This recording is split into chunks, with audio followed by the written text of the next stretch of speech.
এক গ্রামে এক গরিব নাপিত থাকত। একদিন সন্ধ্যায় সে বাজার থেকে ফিরছিল। পথে তাকে এক অদ্ভুত লোক ডাকল।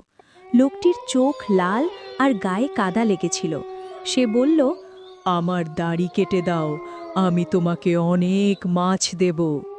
নাপিত বুঝল এ নিশ্চয়ই মেছো ভূত, তবু সাহস করে বলল, ঠিক আছে, কিন্তু আলো চাই। ভূত সঙ্গে সঙ্গে কুয়াশার মাঝে নীল আলো জ্বালালো। নাপিত বুদ্ধি করে ভূতের দাড়ি কাটতে কাটতে বলল, তোমার মাথায় তো কাটা লেগেছে। ভূত ভয় পেয়ে জিজ্ঞেস করল, কোথায়? নাপিত আয়না দেখিয়ে বলল, এই যে। ভূত নিজের চেহারা দেখে চমকে উঠল। সে ভাবল মাথায় কাঁটা গজিয়েছে। ভয়ে সে দৌড়ে পালালো। পরদিন সকালে নাপিতের উঠোনে দেখা গেল অনেক বড় বড় মাছ। গ্রামবাসীরা অবাক। সেদিন থেকে সবাই জানল, বুদ্ধি আর সাহস থাকলে ভূতকেও হারানো যায়।